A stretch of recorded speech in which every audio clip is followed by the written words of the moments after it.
Guys. Өнөөдөр би хүнсний дэлгүүрт ороод ирсэн байна. Тэгээ ямар видео хийх гэж байгаа гэхээр чехэд 100,000 төгрөгөнд хүнсний дэлгүүрээс юу авч болох вэ гэдэг видео хийх чинь. Гэтэ надаа майк байхгүй болохоор сонсогдож байгаа эсэхийг би сайн мэдэхгүй байна. Айгуу сул сонсогдож байгаа байх. Тэгээд бас хүмүүсийн төрсийг хамаагүй бичиж болохгүй болохоор жоохон эвгүй байдаг юм байна. За тэгэхээр ямар ч байсан зөвхөн хүнс гэхгүй би өнөөдөр яг өөртөө хэрэгтэй юмыг 100,000 төгрөгөнд худалдаж авна. Тэгээд ерөнхий юмны үнэ чех улсад ямар байдаг юм байна гэдэг тухай видео хийж байна. Миний хөнгөө хэсэгт нэрээд видео эхлүүлж байна. Ер нь бол хүнтэй байна. Өнөөдөр харьцангуй уг нь ажлын өдөр. Тэгтээ их хүн ихтэй байна. За окей.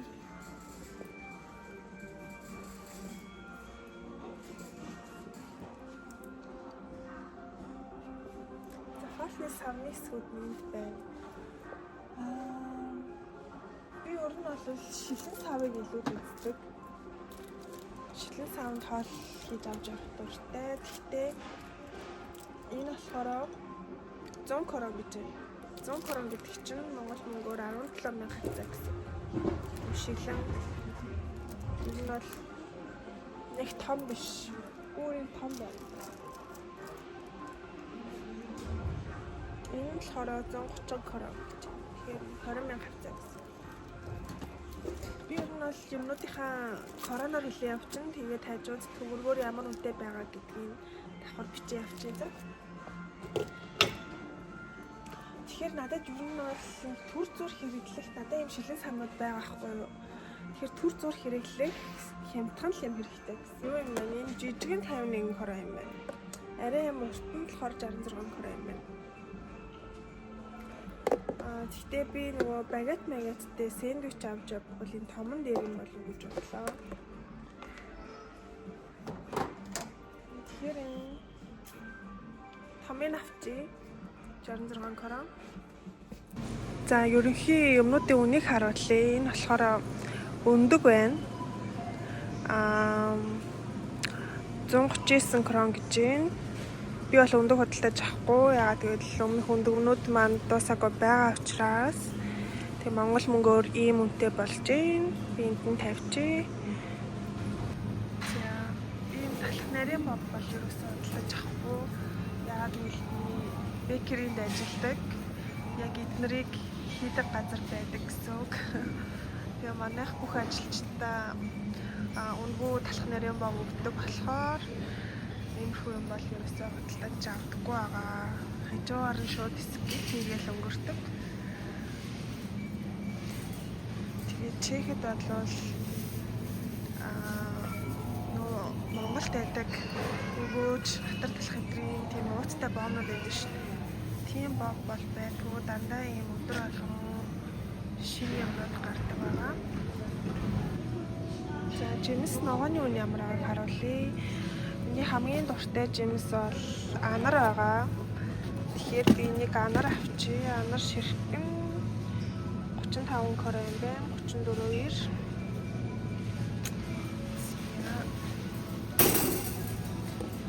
Дээрээс нь авокадо авна. Яг юм ширхэхээрээ байна. Тэгтээ ширхэх нь 49 гэж байна. Энэ болохоор 2 ширхэх нь 59 юм байна. Би өмнө энэс нэг авч ирсэн чинь айгүй гоё авокадо байсан. Тэгэхээр энэс авчи. Тэр 2 ширхэхтэй 50-90 крон. Ерөнхий жимсний үн ямар байгааг харуулъя. Монголд бол ийм нөгөө нэг нарийн нөгөө жимс нь жоохон үнэтэй байд юм байна гэж би ойлгосон. Сая би өнгөрсөн намар Монгол явчаад ирсэн байгаа. Тэгэхээр одоо жишээ нь энэ савтай гүзээлтгэн хэдэн грамм юм? 250 грамм савтай гүзээлтгэн байгаа байхгүй юу? Энэ болохоор 79 гэж байна. Короноор. Энэ болохоор ийм жижиг бронзка байна. Нэрсэн. Энэ болохоор бүр хямдарсан юм байна. Хэдэн грамм? 125 грамм. Нэрс 24 болчих.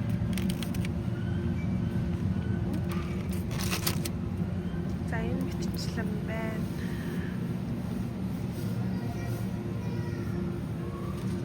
За усан үзмийг харъя. Энэ ногоон усан үзм. Энэ бол аюу гоё усан үзм байна. Шинэ fresh. Энэ болохоор 54 болчихж. Яг үргийн хэрэглээний хүнсний ногоо ямар үнэтэй байгааг харъя. Энэ болохоор задгай хүмүүс байна. Өөрсдөө уутлаад авдаг. Энэ болохоор 19.90 крон гэж. Энэ харьцангуй хямдхан гэсэн үг. Хүмүүс болохоор маш олон янз бүрийн байдаг. Савлгаатай. Энэ чинь улаан төмс гэж байна. Улаан өнгийн төмс байна. Эсвэл савлцсан төмсүүд нэрээ үнэтэй байгаа байхгүй юу? Энэ болохоор хэдэн килограммаар савлаа. 2.5 кг нь 79 гэж байна. Юм уу тэ. Эсвэл энэ болохоор бүр ийм савтай.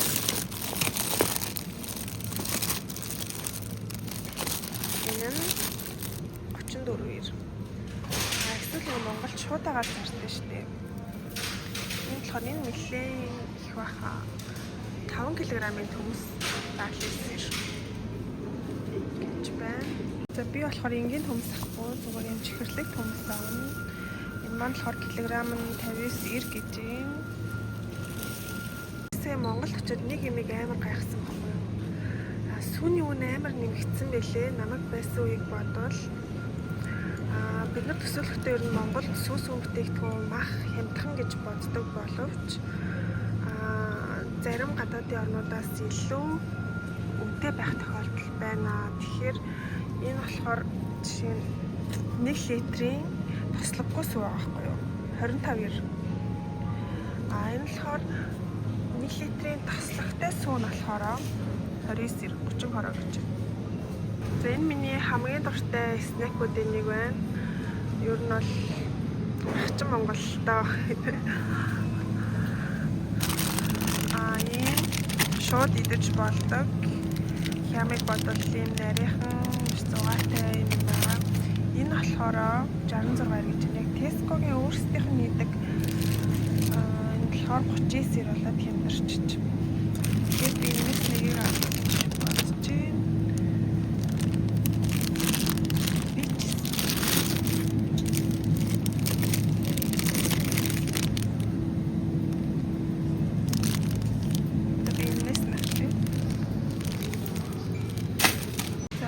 Мая болохоор янз янзын өөр үнэтэй байна. Гэхдээ энэ бас Tesco-гийн өөрсдийнх нь маш том савлгаатай 380 гинэ. Энэ бол надад бүр хангалттай юм удаа идэхээр харагдчихээн.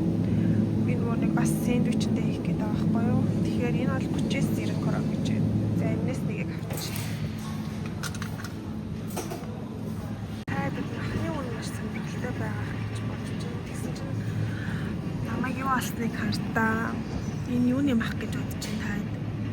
Туулай мах. Oh my god. Ихтэй энийг өмнө дэлгүүрт харж байсан. Энэ яг идэж үзсэн хүнээс нь асуусан чинь тарганы махтай төстэй хамттай байдаг гэж хэлээ. Тэгтээ би туулай гэж бодох идэж чадахгүй хаа. Амар. Нэгөр дахианы махнууд байна. Надад гэрт дахианы цээж мах байгаа. Тэгтээ би мөч авч гоё шүл хийж байгаа гэж бодож байна.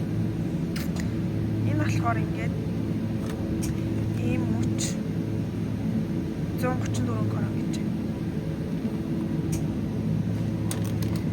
Шинэ дээрх тухай. Энэ болохоор 61 крон. Тална гэсэн үг юм. За би энийг авчиг гэж бодож байна.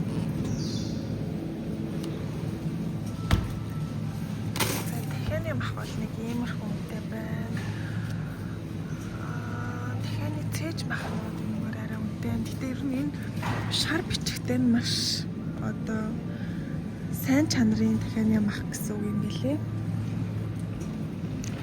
Одоо энэ слатек гүршэ гэсэн бол дандаа шар нар ер нь аюу гоё мах байдаг гэсэн шүү. Чехэд байдаг монголчууд мэддэг баг. Яг үйлдвэрт нь ажилладаг хүн тэгж хэлж ирсэн юм. За ийм байна. За үхрийн мах болохоор энэ үхрийн татсан мах байна. Энэ яг Tesco-гийн махан хэдэн грамтай юм? 500 грамын татсан мах. 130 крон гэж 129-ээр. За энэгээр гэхдээ ингээд ийм хямарсан махнууд юм бол байдаг. Нэг тааруулъя. Энэ болохоор шүлний мах гэж байгаа байхгүй, шүлний өвхний мах. Тэнгүү дотроо ийм ястай байна гэхдээ. Ийм нэг шиг ийм ястай гэхдээ аюу их цултай агаад цул махтай. Энэ жишээ нь бараг 1 кг юм байна. 900 г мах.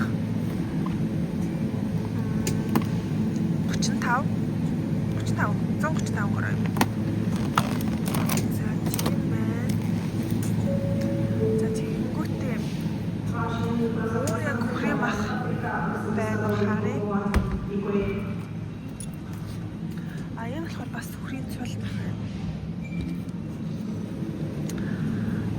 Энэ болохоор жоох үнэтэй юм байна.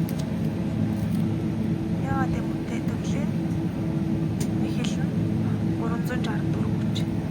Тэгэхээр энэ жоохон зөөлхөн одоо нэг хэсэг өхрийн хэсэг хасаа юуны мах гэдгээс хамаарат өөр үнэтэй байхгүй. Одоо жишээ нь зөөлөн хэсгийн мах гэж байдаг юм билээ.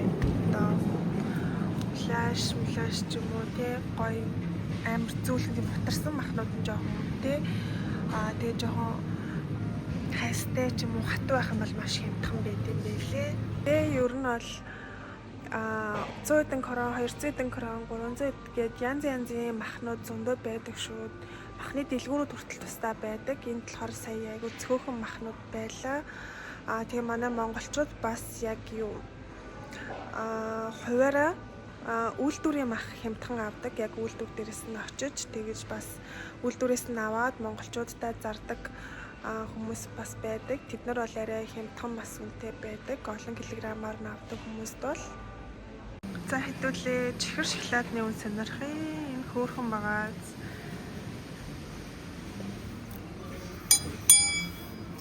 Их дуртай юм байна. За юм шоколад нүүдтэй.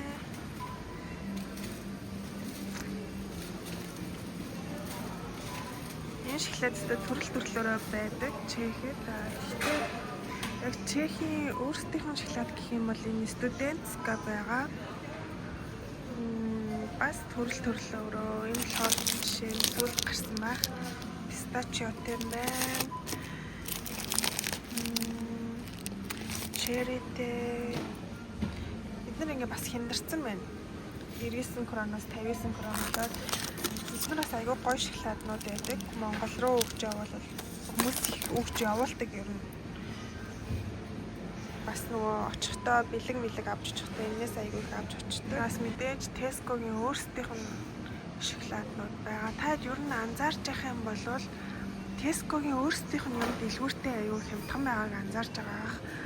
За би ерөөсөө ийм бор пастаны гомаа авъя гэж бодлоо. Энэ болохоор 38 гэж байна. Ер нь цагаан бол энэс хямдхан бас зөндөө байгаа байх. Гэхдээ би энэ борыг авъя гэж бодож байна. Тэгээд гоё спагетти хийж идэгий гэж бодлоо. Тэгэхээр нэмээд түрүүний татсан махнаас авъя.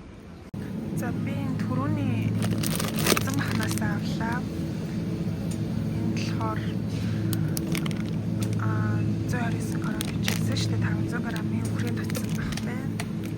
За би пастанда хийх гэдэг юм кетчуп авах гэж байна.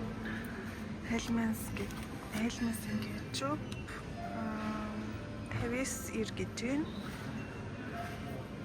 За энийг авчия гэж бодож байна. Тэгэхээр юу юм?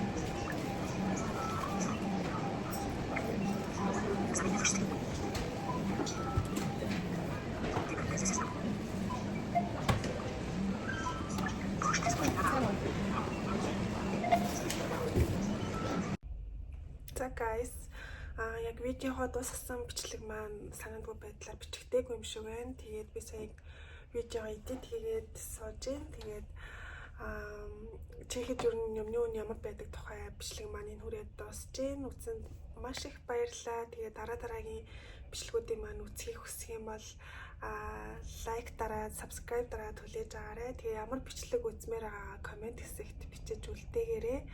За тэгээ дараагийн бичлэгээрээ уулзтлаа. Bye bye.